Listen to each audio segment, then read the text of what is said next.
Bom dia, meninos e meninas.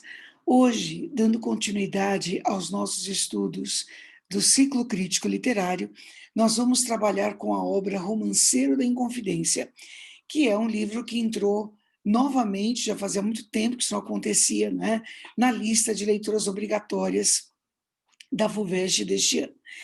Então, para isso, eu vou compartilhar aqui a minha tela com vocês e nós vamos desenvolver a esse respeito, tá? Um minutinho. Vamos compartilhar a tela aqui com vocês.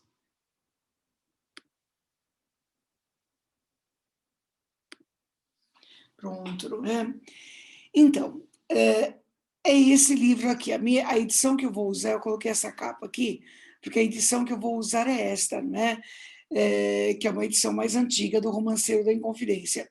Essa é a Cecília Meirelles. Ao fundo, nós temos a cidade de Ouro Preto, ou seja, a antiga Vila Rica, onde todos esses episódios dos quais nós vamos falar aconteceram, tá certo? Vamos primeiro situar a Cecília, para vocês se lembrarem de quem ela é e em que época ela produziu, tá? Vamos fazer só uma provocaçãozinha inicial, né? Vocês vão encontrar esse fragmento que muita gente conhece da Cecília Meirelles no romance 24 do Romanceiro da Inconfidência. Liberdade é uma palavra que o sonho humano alimenta. Não há ninguém que explique e ninguém que não entenda. O Romanceiro da Inconfidência é um grande canto, é um grande hino à liberdade, à busca dela, não ao encontro dela. Né? Vocês que conhecem um pouquinho de história, vocês sabem que a Inconfidência não atingiu seus objetivos, certo? Mas a Cecília vai deixar claro para a gente o quanto essa luta foi importante.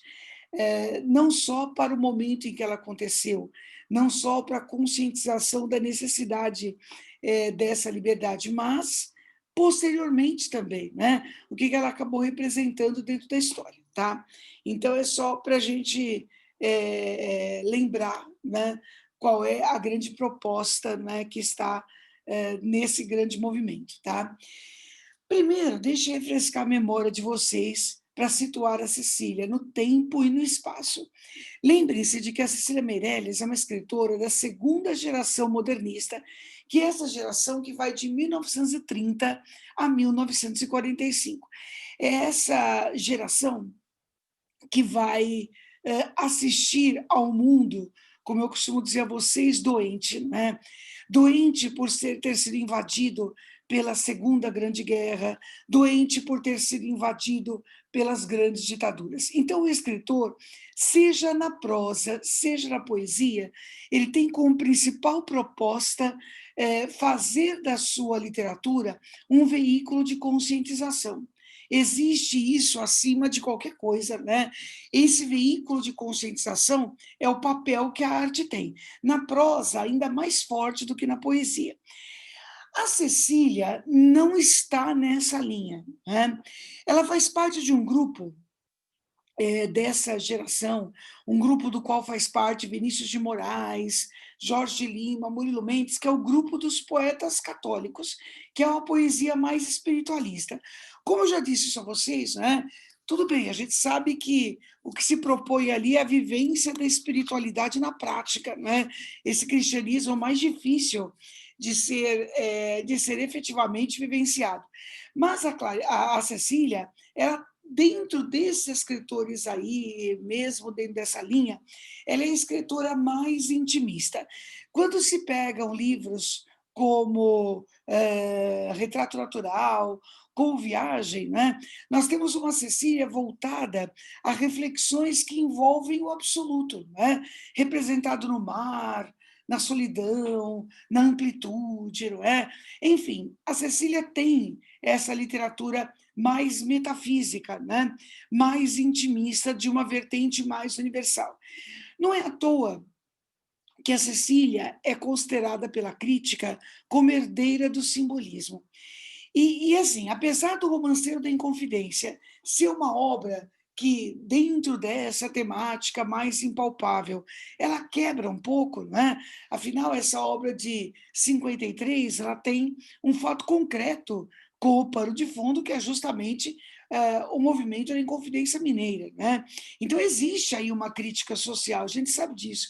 Mas mesmo essa obra, que é cercada aí como a crítica social, principalmente a esse autoritarismo, não é, que vai gerar toda uma exploração, que por sua vez, né, vai levar ao levante que foi a Inconfidência, a Cecília continua sendo a Cecília das letras, né? Dos tons, das cores, né? Então a obra é tomada, por exemplo, por música, é onde nós encontramos os tons, não é? Então nós temos o barulho dos sinos, por exemplo, a música da Ifigênia, que é a filha do Alvarenga Peixoto, nós temos o rufar de tambores, de clarins, né, que antecedem a morte de Tiradentes. Então é a musicalidade do simbolismo que vai aparecer aqui, né? Os tons, nós temos o amarelo do ouro, né? Nós temos a cor dourada que caracteriza aí o poder da coroa, né?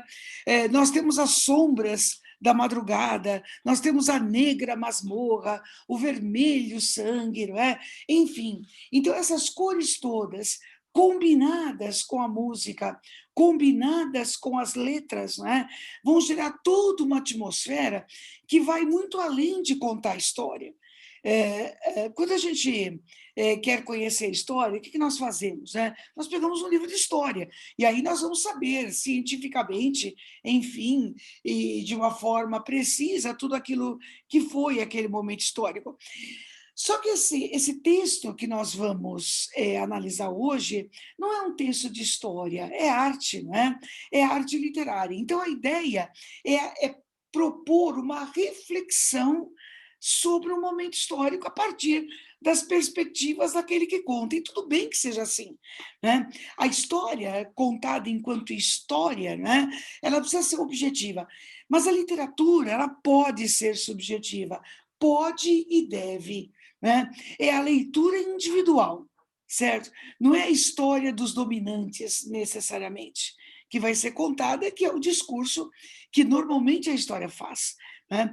Mas é a história do ponto de vista daquele que a analisa e pretende contar aquilo que pensa a respeito, aquilo que viu, aquilo que enxergou. Então, gente, acima de o que foi em Confidência, em seus aspectos históricos detalhados, né, nós vamos ter uma história aqui que vai contar sobre covardia, sobre traição, sobre inveja, sobre ambição, sobre medo, coragem, ousadia, loucura, né? Então nós vamos ter de tudo. Nós vamos ter a ambição daqueles que queriam ouro, mesmo que para isso tivesse que trocar esse ouro pela própria vida, não é? A traição do Joaquim Silvério, a covardia dos pusilânimes, como ela mesma diz, né? O medo daqueles que precisavam se esconder, não é? Como ela mesmo diz, atrás de portas fechadas, à luz de velas acesas, né? Porque se eles fossem pegos confabulando, enfim, com certeza eles seriam punidos. Mas a gente sabe que o contrário do medo é o enfrentamento, né? A coragem se dá não porque o indivíduo não tem medo, não ter medo é estúpido, não é? Mas justamente porque ele enfrenta, e mesmo assim se reúne, e mesmo assim briga, né? A loucura da Dona Maria, por exemplo, não é? O amor da Marília por Tomás Antônio Gonzaga. Então, a obra ela vai ter todos esses temas que, no fim das contas, acabam chamando muito mais atenção do que o roteiro histórico, né? A obra não pretende ser história, ela pretende ser uma leitura dessa história. E, para isso, vai partir desses sentimentos todos, né? Que estão aí, de que as pessoas estão impregnadas, né? Que as pessoas estão vivenciando. E é isso que vai ser passado ali para nós. Então, é uma releitura da história. Por que eu estou dizendo tudo isso a vocês? Porque a gente não pode cobrar da Cecília uma leitura de historiador. E nem isso, nem essa é a pretensão. Apesar dela ter pesquisado muito para escrever o romanceiro, enfim, né, ter feito um trabalho muito cuidadoso, muito minucioso acerca disso, a proposta dela é refletir sobre isso. Nós podemos discordar da visão dela. Por exemplo, quando ela pinta o Tiradentes entrando na cidade, gente, a visão lembra Jesus Cristo. Não é só o quadro, né, que normalmente tem imagem de Tiradentes que lembra Jesus Cristo, mas é a própria imagem do Tiradentes entrando na cidade. Né? Então, essa coisa, os cabelos longos, a túnica, enfim, né, como um verdadeiro mártir da história e tudo mais. Né? Só falta dizer que ele é um santo, enfim. Né? E aí se desconsidera toda a proposta da Inconfidência, que a gente sabe que não era libertar o Brasil de Portugal, mas era libertar Minas de Portugal. Né? Agora, tudo bem colocar essa visão super, ultra idealizada do Tiradentes? Tudo bem, porque isso aqui é literatura. E a proposta é que seja literatura. É uma reflexão com a qual nós podemos concordar ou da qual nós podemos discordar. E tudo bem que seja assim, isso não é um problema. Né? Muito bem. De onde veio essa ideia de escrever sobre, em pleno século XX, né? Afinal, essa obra é publicada em 1953, escrever sobre algo que aconteceu no século XVIII? Bom, acontece que, na época, a Cecília era jornalista, né? E como ela mesma diz, ela foi a Ouro Preto, coloquei aqui até entre aspas, porque é a fala dela, para fazer um modesto propósito jornalístico de descrever as comemorações da Semana Santa. Então ela foi lá meio que para cobrir e tudo isso, não é? Quando ela chegou lá, segundo as palavras da Cecília, os fantasmas que cercavam a cidade, que estavam nas esquinas, né? Esses inconfidentes, cujos espíritos ainda habitam a atual Ouro Preto, a antiga Vila Rica, como que exigiram que ela escrevesse sobre eles. Olha, gente, parênteses aqui, não é? Então, quem já foi a Ouro Preto consegue entender de que fala a Cecília Meirelles. Gente, Ouro Preto é uma cidade, principalmente esse centro histórico de Ouro Preto, né? É uma cidade que parece parada no tempo. Por conta mesmo dos seus prédios históricos, né? Das suas ladeiras, do tipo de piso, não é, que há nas ruas, do asfaltamento, das calçadas estreitas. Né? Então, de verdade, é um local para que se inspire, né?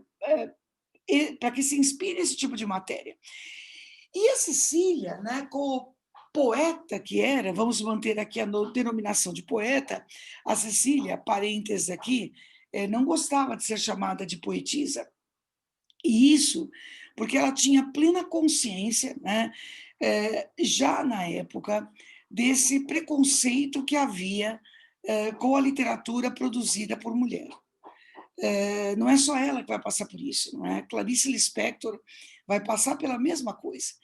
E a Cecília, ela como, enfim, todo bom escritor ou toda boa escritora sabe muito bem que a literatura não tem sexo, a arte também não, não é? Ela é simplesmente a produção de uma sensibilidade de alguém que vivenciou um momento ou que vivenciou uma situação. Então, essa grande poeta, seguindo aí a própria determinação da Cecília, resolveu escrever a esse respeito. Para isso, ela vai empreender uma pesquisa de 10 anos. Né? Veja que é um trabalho gestado com muito cuidado, né? Com muito critério, tá certo? Para publicar esse livro apenas em 1953. O ponto de partida vai ser justamente o que ocorreu em 1789, na antiga Vila Rica, que foi o movimento da Inconfidência Mineira, chamado de Inconfidência, né? Porque, segundo a perspectiva da coroa, aquilo era produzido por pessoas não confiáveis, né? Daí que vem o nome. E veja que isso, obviamente, é o discurso dos dominantes, né? E a Cecília vai mostrar para a gente que é justamente o oposto, né? Aqueles que são confiáveis são justamente esses que vão se rebelar contra os desmandos da coroa sobre a colônia. Tá? Então, existe essa perspectiva histórica, essa reflexão que está aí. Mas, como eu disse há pouco, isso aqui é literatura.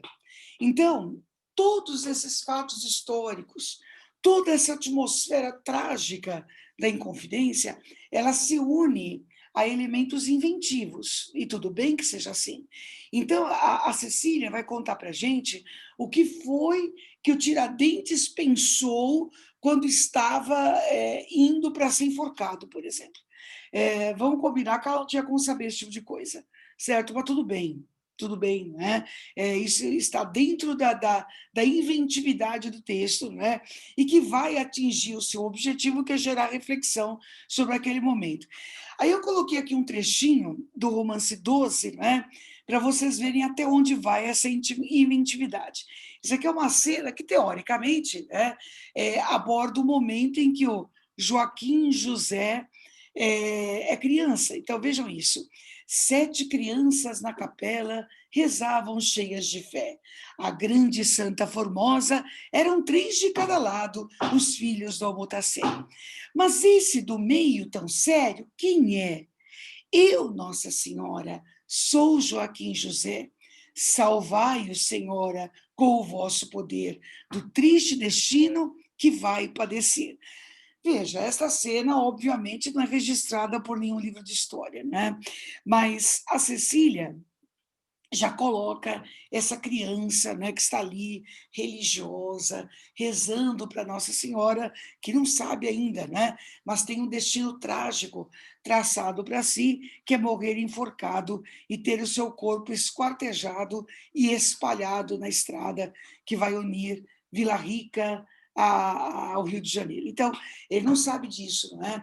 Então, essa cena que ela coloca, que ela descreve, como se ela estivesse presenciando, né? Para você, é para já prever, né, aquilo que vai acontecer com o Joaquim José. Então, isso aqui é uma cena que mostra para a gente o quanto, né, essa matéria inventiva, essa questão reflexiva, ela chega, se não se sobrepor, né, mas estar junto com a matéria histórica. E se está junto com a matéria histórica, não custa nada dar uma refrescada na memória, né, sobre essa matéria histórica, o que foi exatamente a Inconfidência Mineira. Vocês sabem que no século XVIII, o Brasil era ainda dependente de Portugal. E é justamente o século em que se encontra ouro em Minas Gerais, ouro e pedras preciosas. E, obviamente, isso faz os olhos da coroa crescerem sobre nós, né? Então, obviamente, isso significa vamos ganhar mais dinheiro. Agora, a coroa, ela tinha estabelecido, né, como é que o negócio tinha que funcionar. Então, havia o imposto do quinto, não é? Ou seja, um quinto de tudo aquilo que era extraído deveria ir para a coroa. Equivalia aos impostos mesmo. Agora, é óbvio, né, que os mineradores achavam aquilo uma tremenda sacanagem, né? Quer dizer, então a gente trabalha, a gente retira as coisas daqui, e isso tudo, isso vai para a colônia, né? O imposto, assim, é perdido, porque isso vai para a colônia, não, perdão, para a metrópole, né? Isso vai para a metrópole e é aquele imposto que não tem retorno, né? Isso não vai ser aplicado na colônia de forma alguma, porque a colônia é um lugar de exploração. E outra, né? Caso esse valor mínimo, né, que a coroa esperava que fosse arrecadado, não fosse arrecadado, havia ameaça de derrama. Ou seja, era o imposto que iria cobrar de qualquer jeito. Se você extraiu, você paga, se você não extraiu, você paga também. Né? Então, o fato, gente, é que o pessoal meio que se incomoda com isso. Sabe aquela consciência que começa no bolso, né? Então, enfim, né? Diante disso, esses empresários, esses mineradores, né? Eles se revoltaram contra a colônia e começaram o movimento da Inconfidência Mineira. Então, de verdade, a Inconfidência, ela não nasce com um movimento popular, certo? Muitas vezes, lendo o Romanceiro, a gente tem essa impressão, né? Mas a própria Cecília, e eu vou mostrar uma cena que mostra isso para vocês, vai dizer para a gente que dentro desse levante, dentro desse movimento, havia pessoas de várias classes sociais, de várias, né? Todos assim representando o desejo de Minas de se libertar do jogo português. Então, de verdade, não parte do povo, né? Mas parte dessas pessoas que estavam incomodadas com essa cobrança considerada por eles, obviamente, ilícita. Né? Quem vai ser punido exemplarmente, quem vai servir de bode expiatório para a colônia, é justamente o Tiradentes, né? O Joaquim José da Silva Xavier. Por que ele? Gente, porque era o mais pobre, certo? Essa é a questão. Né? Vários momentos do texto vai ficar claro que o Joaquim José era um alferes, que era uma espécie de guarda. Então, vamos combinar que não é nada que você fala, nossa, né? Um cara rico, minerador, não. Ele, dentro dessas várias classes sociais que vão participar da Inconfidência, né? O Tiradentes ele representa justamente aqueles que estão ali por um ideal. Né? Não é porque estavam incomodados, porque o dinheiro deles estava indo embora, né? Mas havia também os idealistas ali. E o idealista é o cara mais simples, certo? Então, o fato de ele não pertencer à elite, não é? Facilita, obviamente, não tem ali, não tem como mexer os pauzinhos, né? De ser o exemplar. E não era só isso, tá certo? O Tiradentes é aquele que não trai ninguém. É aquele que acredita. Gente, pessoas que acreditam, pessoas muito firmes em suas propostas, normalmente são pessoas perigosas. E o Tiradentes era uma pessoa potencialmente perigosa, certo? Quando se faz algo porque você espera ter dinheiro em troca, né? Enfim, existe ali um ponto fraco, né? Mas quando existem ideais convictos, a pessoa fica perigosa mesmo. Então, por conta disso, não é? E por conta dele ser, como eu disse a vocês, não pertencente à elite, é ele que vai ser morto, né? Enforcado exemplarmente, né? No dia 21 de abril de 1792. Em seguida, será esquartejado, as suas partes vão ser colocadas na estrada que liga o Rio de Janeiro à antiga Vila Rica, hoje Ouro Preto, né? E a sua cabeça é exposta na Praça Central de Ouro Preto, que hoje, não é a Praça Tiradentes. Quem já foi a Ouro Preto sabe, não é? Ali naquele centro histórico, todas as ruas elas vão desembocar na Praça Tiradentes. Então, hoje é um ponto de encontro ali, né? De turistas, de grupos, né?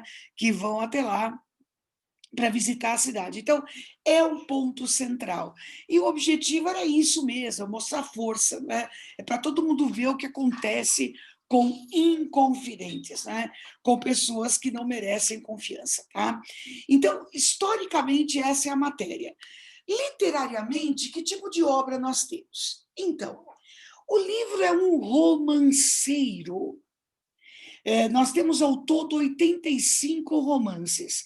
Esse conceito de romance não é o conceito que se consolidou como romance do século XIX em diante, a partir do romantismo, né? Aquelas narrativas longas feitas em forma de folhetim. São narrativas, mas são narrativas da Idade Média. Né?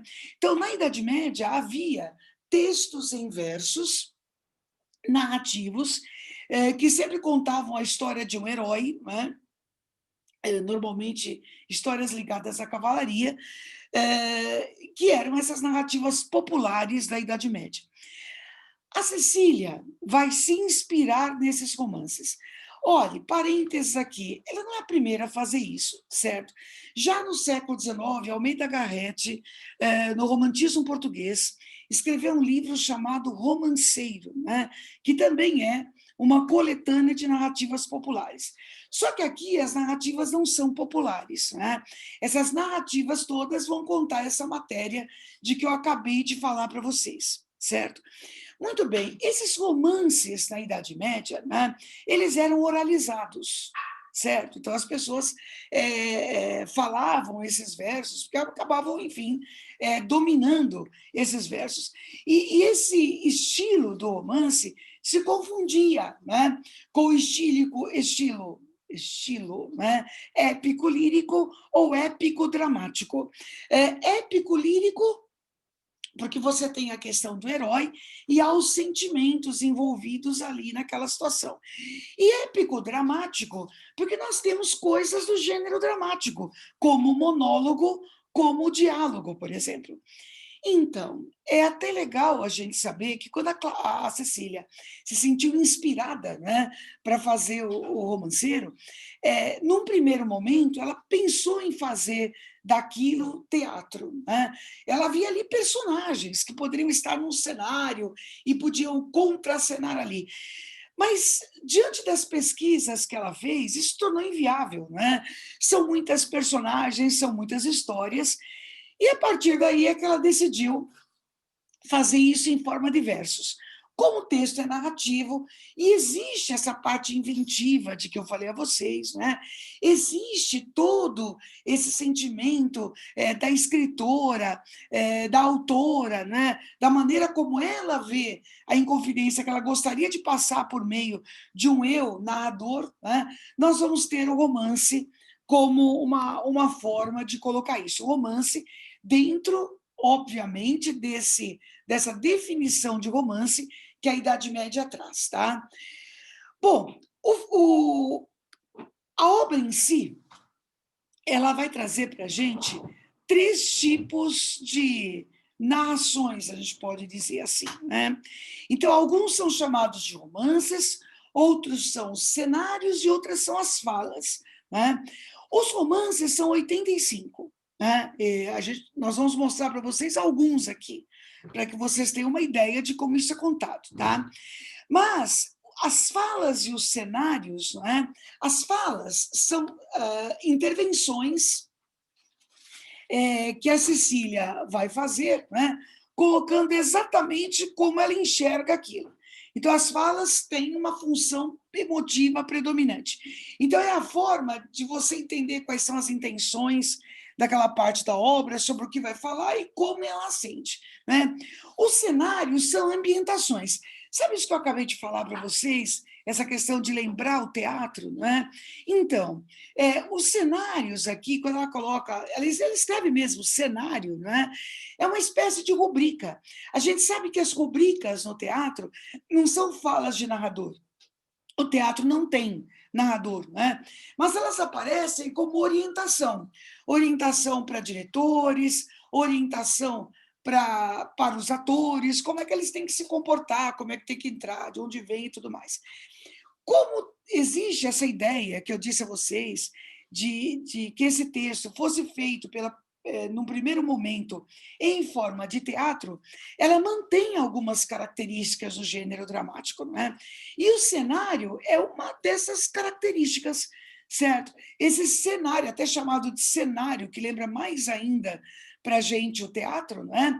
São essas ambientações que vão mostrar para nós como essa história vai se passar e em que ambientes ela vai se passar na antiga Vila Rica. Né?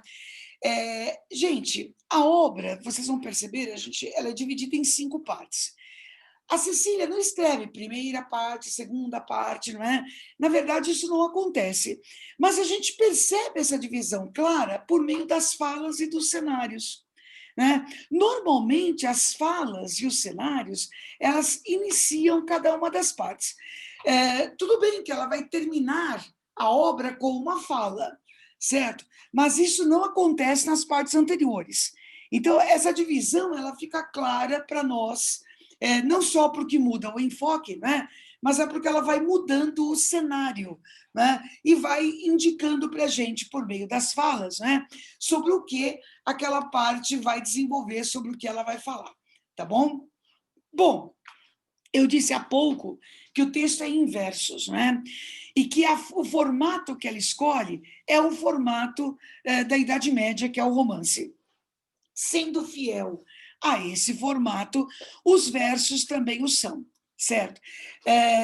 A maioria dos versos do Romanceiro da Inconfidência são redondilhas, e a redondilha, seja a maior, que é de 7 versos, 7 sílabas, perdão, ou a menor, que é de 5 sílabas, né?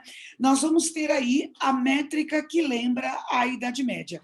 Tudo bem, a obra chega a ter versos muito curtos, que estão os tetrassílabos, né? Ela tem os decassílabos também, mas o fato é, essa obra tem um predomínio das redondilhas. Essa variação métrica também tem a ver com o fato desse texto ser moderno.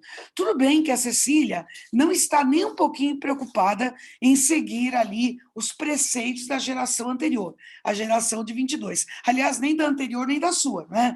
Não se esqueçam de que ela é herdeira do simbolismo. Então, ela tem essa ligação, né, com o movimento simbolista. Mas o fato é, essa pluralidade métrica, né, também lembra essa liberdade que existe dentro de uma obra moderna. Os elementos da obra, até porque é um romance que na Idade Média já tinha essa mistura, né? Nós vamos ter aí os elementos épicos do romance e, como também acontecia na Idade Média, os elementos líricos desse romance e, claro, os dramáticos, porque nós temos o monólogo, né? As falas, por exemplo, são grandes monólogos, né? E há momentos de diálogo também, certo? Seja do eu poético com as personagens, seja das personagens entre si, tá? Bom, esse material épico todo, né, vai ser alicerçado, como a gente diz, em 4 pilares. A questão do tempo, então nós temos toda essa ambientação aí no século XVIII. A memória, existe uma memória histórica. A Cecília não vive no século XVIII, ela vive no século XX, não é? E ela vai resgatar essa memória a partir da pesquisa histórica. A efemeridade, então, isso, gente, não é tema do Romanceiro da Inconfidência, isso é tema da Cecília Meirelles, né? Junto com a eternidade. Como ela diz num dos momentos, precisa ver o que a história vai registrar, né? Se são os traidores ou se são aqueles que realmente lutaram para que essa sociedade fosse diferente. Então, efemeridade e eternidade se misturam.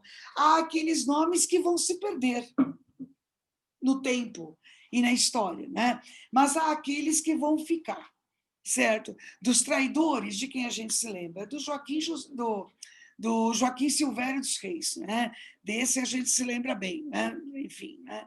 Mas o movimento é que se torna mais importante da história. A atividade do Tiradentes, os seus ideais, não é? É isso que vai ficar na história. E tudo isso, não é, se mistura ao mundo emocional que existe na Inconfidência. As lendas, como, por exemplo, as que a própria Cecília cria, né? Os 7 meninos rezando aí na igreja, né? As tradições, certo? Enfim, que vão aparecer na história, os fantasmas, né? Os enforcados, né? No caso do Tiradentes, o suicida, como Cláudio Monteiro da Costa. Então, é uma história em que é uma história com H maiúsculo, né? Mas em que se reforça aquilo que a sensibilidade da autora acha que efetivamente é importante, tá? E muito bem, isso, como eu já disse há pouco, dividida aí em 5 momentos, em 5 partes. Então, a ideia nossa é passear por essas 5 partes, né? Mostrando para vocês como a Cecília reconstitui esse drama histórico, não é? Que foi a Inconfidência Mineira. Como eu acabei de colocar aqui para vocês, é um trajeto que envolve ambição, que envolve exploração, mas envolve, acima de tudo, que é o elemento mais importante, daí a provocação inicial da aula, né? A busca da liberdade. E quanto vale a pena lutar por ela. Não importa se o movimento da Inconfidência não atingiu, pelo menos no seu momento, os objetivos desejados. Mas a busca da liberdade, o fato de haver pessoas que sofreram por ela, que foram presas porque lutaram por ela, né? Que morreram por ela, é um estímulo, não é? É um estímulo para a gente entender o quanto lutar por isso vale a pena, né? O quanto essa busca é essencial, ou deve ser essencial para qualquer cidadão, tá? Muito bem, então, como é que é a primeira parte, não é? Dos 85 romances, a primeira parte vai do romance primeiro até o romance 19. Então, a ideia aqui é mostrar os antecedentes da Inconfidência Mineira, e que estão ligados justamente ao ciclo do ouro e ao ciclo do diamante. Principalmente, mostrar que, por isso, pelo ouro e pelo diamante, né, se exploram as pessoas, certo? A ganância é tão grande que as pessoas esquecem até que tem que comer, né? As pessoas matam umas às outras. Há levantes, né? Contra, seja a ideia de ter que pagar o quinto, né? Seja pelos seus, enfim, pelos seus direitos. O fato isso vai envolver um trabalho de todas as classes sociais, né? Nós temos desde os escravos que são explorados, né, até os brancos que também buscam, por meio dessa ambição desmedida, né, se dá muito bem com esse ciclo que se desenvolve na Minas, né, ou enfim, nesse espaço do século XVIII. Então, a escravidão aqui, ela não é uma escravidão só do negro, né? A escravidão aqui é a escravidão gerada pela ambição também, certo? Pela ganância, né, que acaba movendo as atitudes humanas, né? E a obra começa com a fala inicial. Eu disse a vocês que essas falas, né, elas vão iniciar cada uma dessas partes do romanceiro. Então, vamos ver como acontece essa fala inicial. Não posso mover meus passos por esse atroz labirinto de esquecimento e cegueira em que amores e ódios vão, pois sinto bater os sinos, percebo o roçar das rezas, vejo o arrepio da morte, a voz da condenação. Avisto a negra masmorra e a sombra do carcereiro, que transita sobre angústias com chaves no coração. Descubro as altas madeiras do excessivo cadafalso e por muros e janelas o pasmo da multidão.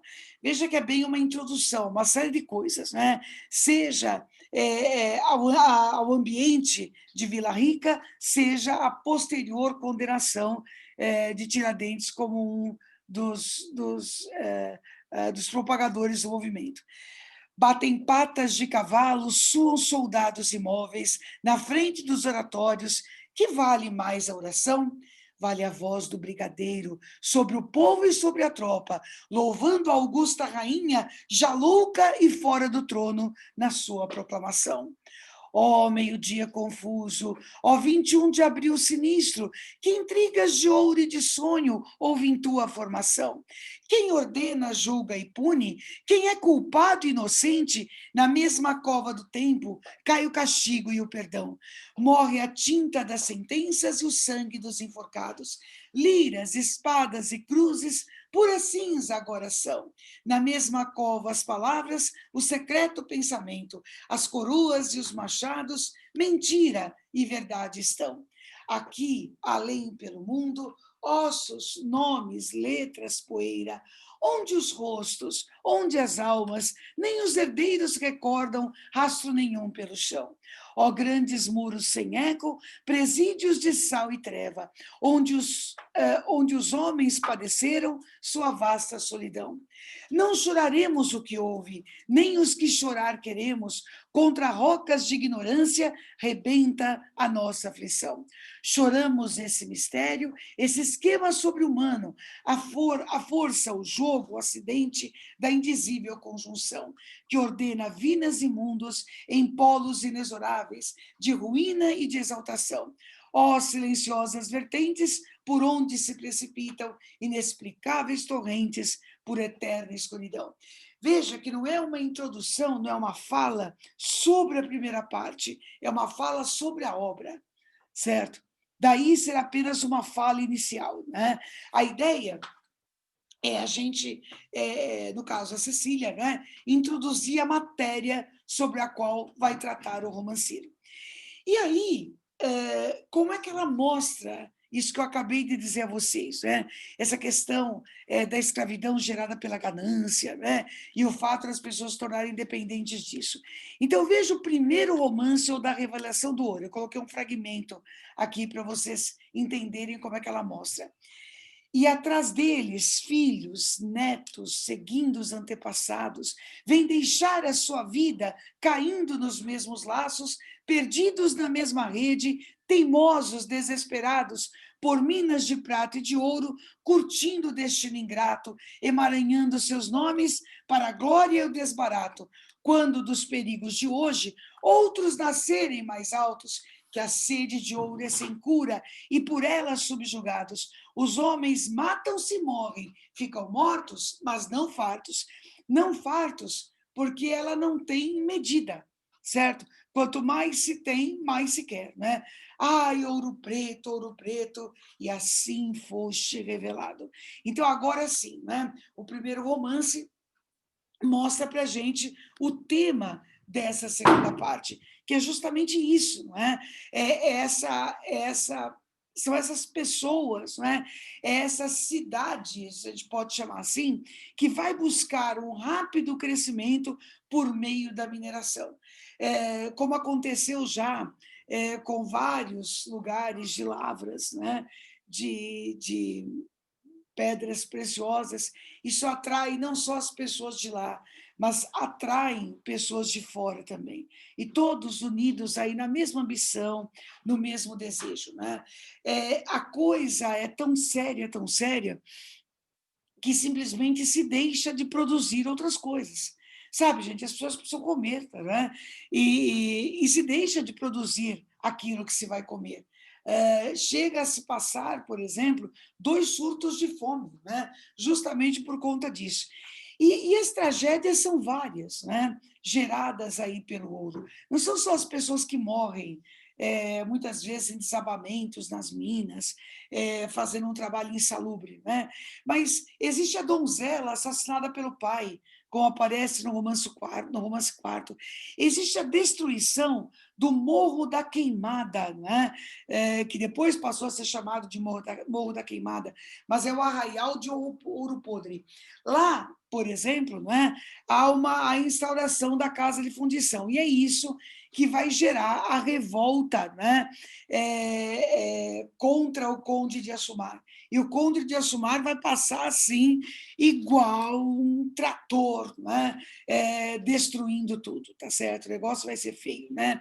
Essa revolta vai ser liderada por Felipe dos Santos e Pascoal da Silva, né? Da Silva Guimarães. E eles vão ser simplesmente massacrados, né? Como vai aparecer no romance quinto. A terra toda mexida, a água toda revirada. Deus do céu, como é possível penar tanto e não ter nada? Né? Há pessoas que morrem por isso. Então, a Cecília, enquanto escritora, ela vai deixar a sua voz ali perguntando para você, lembra que eu disse uma obra reflexiva? Será que vale a pena tudo isso? Não é? Será que vale a pena morrer, no fim das contas, por tão pouco, já que a vida deveria valer mais do que isso? Não é? Enfim, parece que as pessoas acham que sim, certo? Bom, é aí que nós temos a segunda parte. Não é? A segunda parte ela vai do romance 20, não é? Até o romance 47. E a narrativa agora, né, é da própria Inconfidência. Então, nós tivemos os antecedentes da Inconfidência e agora tudo aquilo que envolve a própria Inconfidência. Não é? A ideia naquela dança de cores, como eu disse a vocês, né, é mostrar que o desejo da liberdade ele vai brilhar mais do que o dourado do ouro. Né? Pelo menos, naquele momento é a coisa mais importante. A Cecília vai optar pela idealização desse momento, certo? Mesmo que a gente saiba historicamente que existe aí uma consciência que está começando no bolso, né? A Cecília vai deixar em primeiro plano esse desejo de liberdade, certo? Que parece ser muito mais importante do que tudo isso, tá? Bom, e aí nós temos os romances desse pedaço. Então, existe a fala inicial, existe o cenário, né? E os romances desse pedaço. E aí eu também separei, não é, alguns para vocês verem como esses ideais vão acontecer, como essas ideias vão aparecer. Esse é um poema bem longo, tem assim estrofes longas e sempre termina do mesmo jeito. Esse verso que termina cada estrofe, né, reforça o que é mais importante do que todo o resto, tá? Os rios todos virados, toda revirada terra, capitães, governadores, padres, intendentes, poetas. Ou seja, a ambição atinge todo mundo, né? Ninguém fica incólume diante dela, tá? Carros, liteiras douradas, cavalos de crina aberta, tá vendo? Liteiras, transportes elegantes, né? Cavalos de crina aberta, ou seja, né? Enfim, a todos os tipos de transporte. A água a transbordar das fontes, altares cheios de velas, cavalhadas, luminárias, sinos, procissões, promessas, anjos e santos nascendo em mãos de gangrena e lepra, finas músicas broslando as alfaias das capelas, todos os sonhos barrocos deslizando pelas pedras, pátios de seixos, escadas, boticas, pontes, conversas, gente que chega e que passa, e as ideias. Então, é muito legal isso, tá certo? As ideias, elas se sobrepõem, né, a qualquer classe social, qualquer tipo de movimentação. Intrincada parentela no batuque das mulatas, a prosápia degenera. Pelas portas dos fidalgos, na lã das noites secretas, meninos recém-nascidos, como mendigos esperam.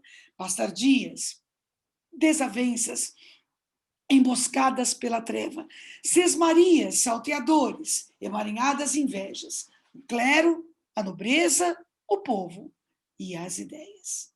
Então, é um dos romances mais expressivos, não é, da segunda parte. E essa ideia de repetir esse verso, obviamente, é para enfatizá-lo.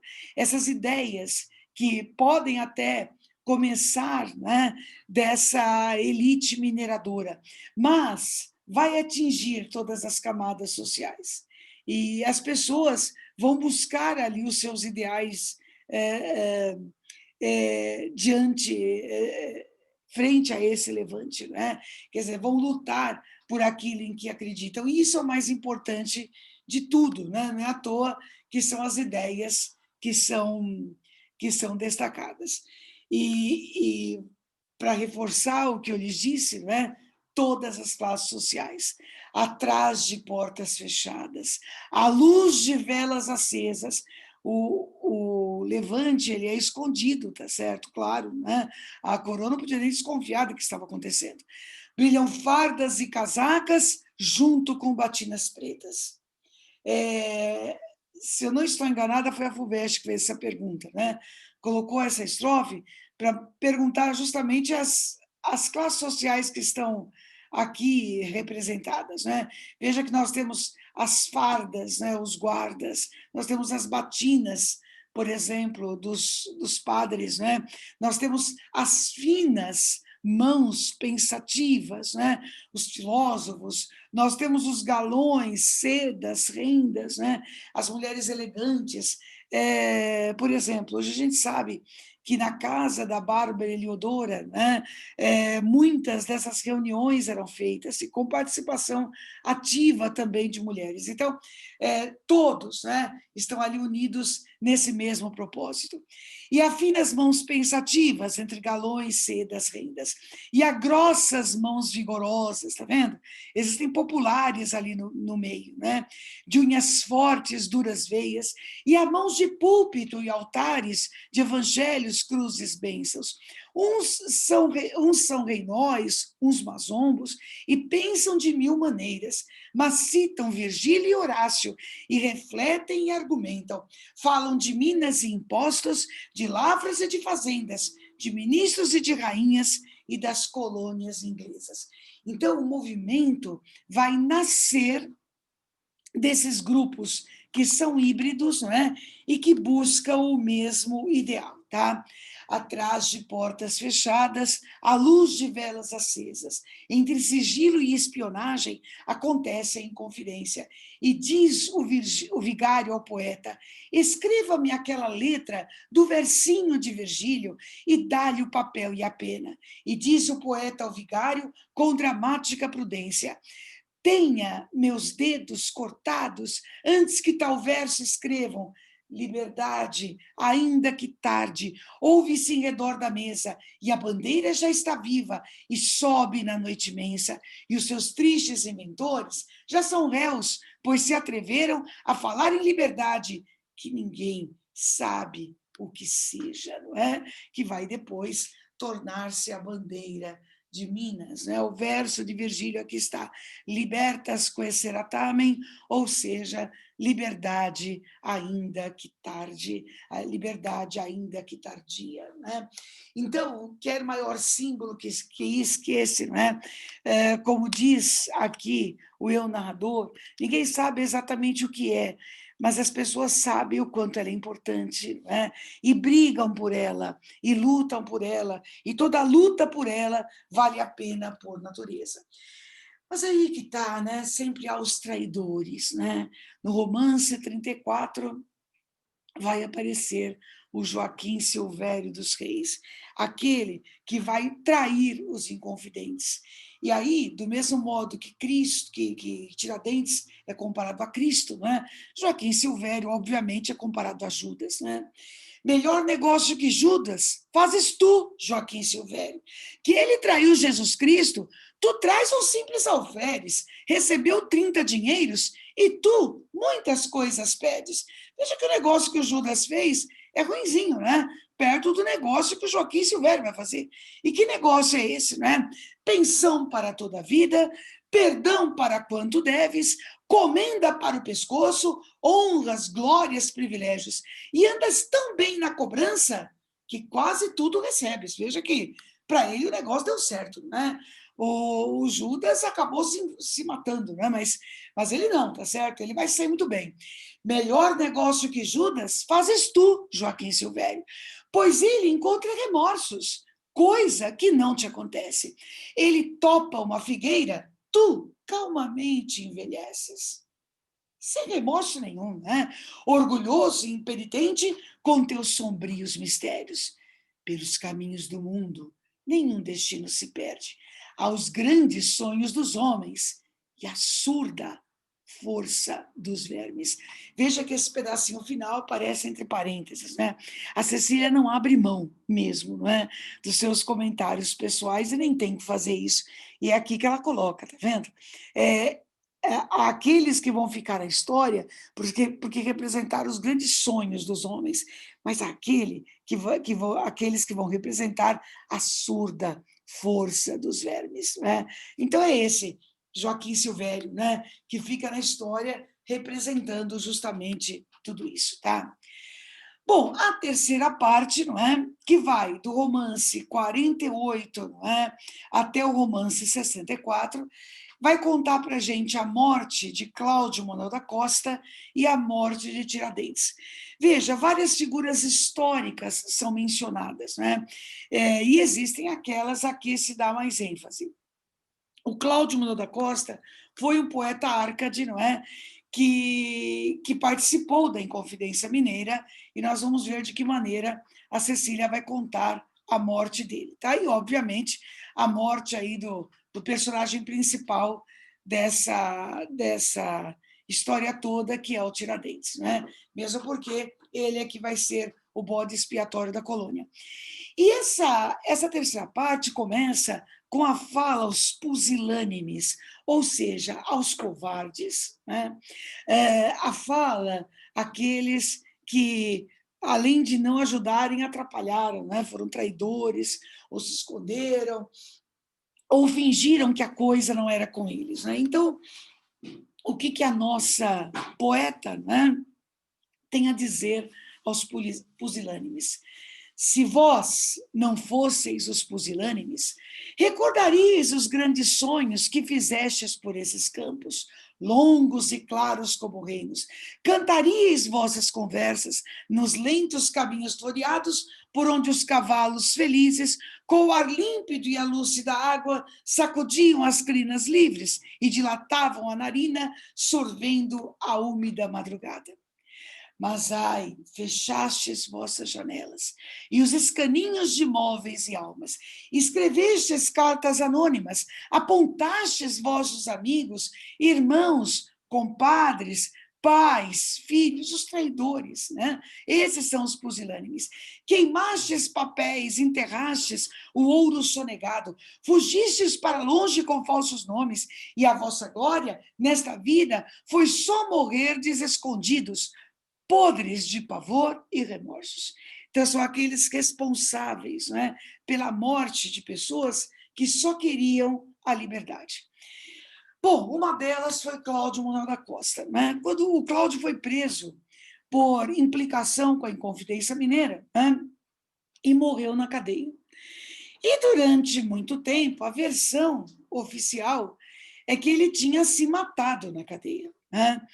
Mas há fortes indícios de que não foi isso que aconteceu. Né? Na verdade, mataram o Cláudio Manuel da Costa, né? E a versão oficial foi a de suicídio. A Cecília, né? Ela aceita essa versão. Né? Essa versão de que efetivamente foi o suicídio. As pesquisas da Cecília enfim, as próprias crenças pessoais fazem com que ela chegue a essa conclusão. Dizem que não foi atilho nem punhal atravessado, mas veneno que lhe deram na comida misturado, e que chegaram doutores e deixaram declarado que o morto não se matara, mas que fora assassinado. Não creio que fosse morto por um atilho encarnado, nem por veneno trazido, nem por punhal enterrado. Nem creio que houvesse dito o que lhe for imputado. Sempre há um malvado que escreva o que dite outro malvado, e por baixo põe o nome que se quer ver acusado. Enfim, né? O fato é que o Cláudio acaba sendo assassinado, né? Mas a versão oficial tinha sido a de suicídio. A Cecília, ao longo do romanceiro, ela tem momentos de metalinguagem. Né? A gente sabe que isso é muito característico da literatura moderna. E é justamente nessa parte que acontece um desses momentos importantes, em que ela deixa bem claro o quanto as palavras são importantes, né? E o quanto as palavras, elas perpetuam ideias, né? Elas estão aí para isso, elas estão aí para conscientizar, né? E para fazer com que o esquecimento não ocorra. Há palavras, ai palavras, que estranha potência vossa. Ai palavras, sois de vento, ides no vento que não retorna. E em tão rápida existência, tudo se forma e transforma. Sois de vento, ides no vento, e quedais com sorte nova. Né? Então, enfim, o fato a Cecília, ela se arvora, né, do direito, tá certo? E mais do que isso, do dever de deixar que a história não seja esquecida e principalmente que as reflexões decorrentes dela não sejam esquecidas. Mas o fato esta é a parte que presencia, né, aquilo que vai acontecer com Tiradentes, né, dentro dessa trajetória. E nós temos vários poemas que vão tratar disso, vários romances que vão tratar disso. Eu coloquei aqui o fragmento de um dos mais marcantes, que é a do bêbado descrente, né?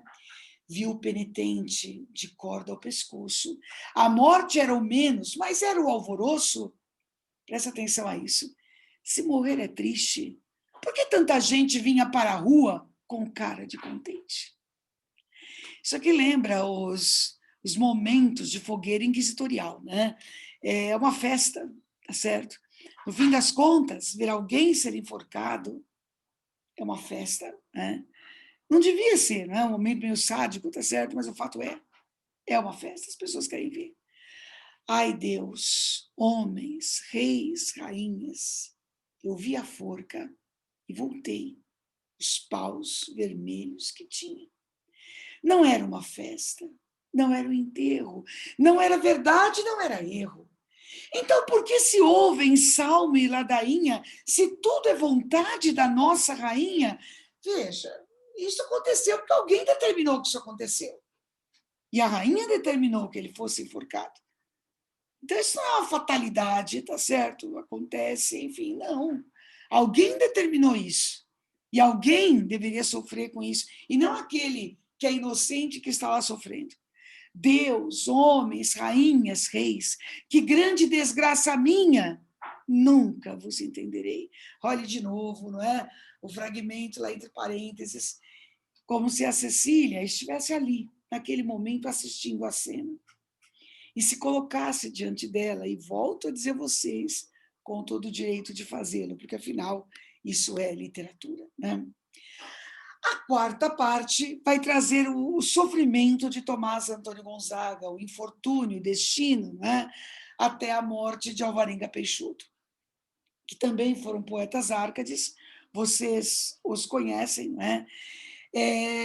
O Tomás, ele foi apanhado, né? Também foi preso por conta da Inconfidência, mas teve um destino melhor do que o Cláudio Manda da Costa, né? Em vez de ser morto, ele é condenado ao exílio, né? Que é o que vai aparecer lá em Moçambique. Isso vai gerar, obviamente, o sofrimento da Marília, lembra-se da Marília de Dirceu, né? A Maria Joaquina Doroteia de Seixas, né? E lá em Moçambique ele vai se casar com uma outra mulher que vai aparecer aqui também, né? Então esse romance, essa parte, perdão, ela vai do romance 65 até o romance 80. Então estamos chegando perto já do final, tá? E aqui eu optei por mostrar o romance da Juliana de Mascarenhas. Quem é essa, né? É aquela que ainda não sabe, mas está esperando Tomás Antônio Gonzaga do outro lado. Condenado ao exílio, ele vai se casar com a Juliana de Mascarenhas, mesmo como a gente sabe na literatura, que ele continue fazendo os poemas para sua musa Marília, inspirada na Maria Joaquina, né? Juliana de Mascarenhas, que andas tão longe a cismar, levanta o rosto moreno, lança teus olhos ao mar, que já saiu barra fora, grande e poderosa nau, senhora da Conceição, princesa de Portugal. Vai para o degredo um homem que em breve irás encontrar, claros olhos de turquesa, finos cabelos de luar.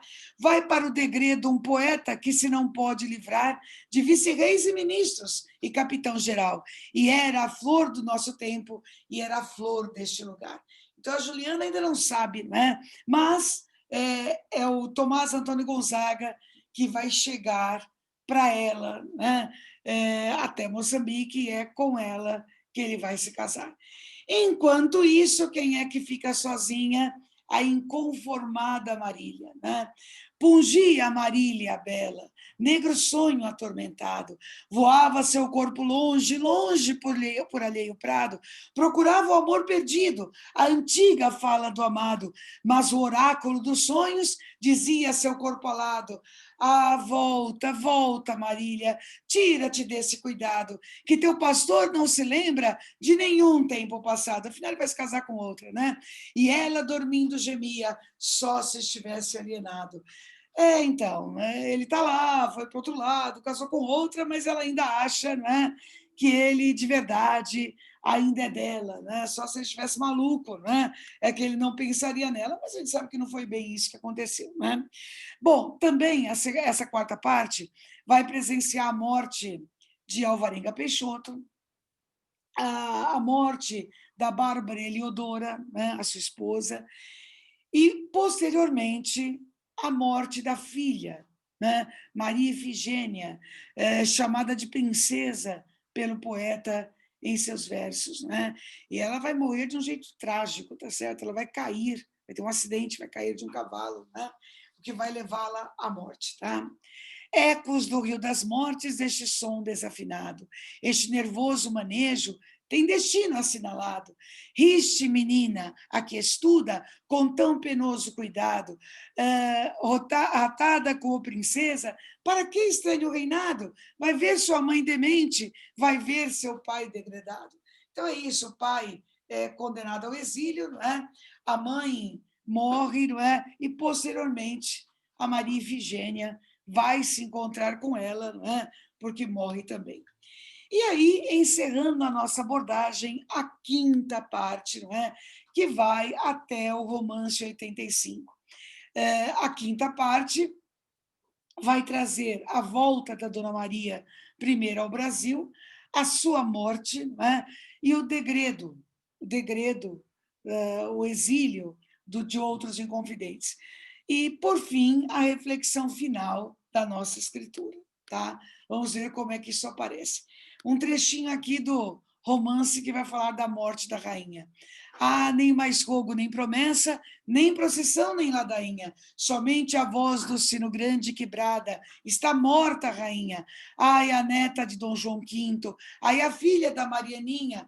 Tão gasta pela idade, apenas amarga loucura a sustinha. Então, essa parte vai trazer a morte da Dona Maria.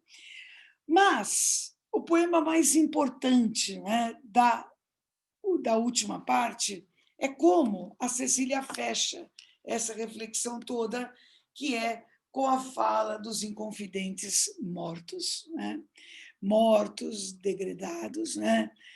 Treva da noite, lanosa capa nos ombros curvos dos altos montes aglomerados. Agora tudo jaz em silêncio. Amor, inveja, o ódio, inocência, no imenso tempo se estão lavando. Grosso cascalho da humana vida, negros orgulhos, ingênua audácia e fingimentos. E covardias. Tudo isso vai ficar para trás, né? Vão dando voltas no imenso tempo. A água implacável do tempo imenso, rodando soltos com sua rude miséria exposta. Suspensa em bruma, não se avistam os fundos leitos, mas no horizonte do que é memória da eternidade, referve o embate de antigas horas, de antigos fatos, de homens antigos. E aqui ficamos, todos contritos, a ouvir na névoa o desconforme e submerso curso dessa torrente do purgatório. Quais os que tombam em crime exaustos? Quais os que sobem purificados? Depois dessa história toda, né, o que a história guarda? Ou quem a história guarda? Né? Os traidores?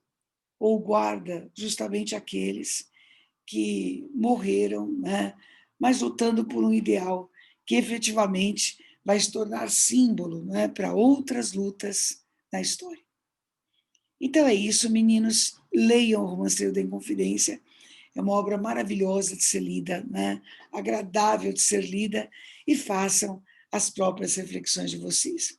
Um grande beijo a todos, né, e até a próxima aula.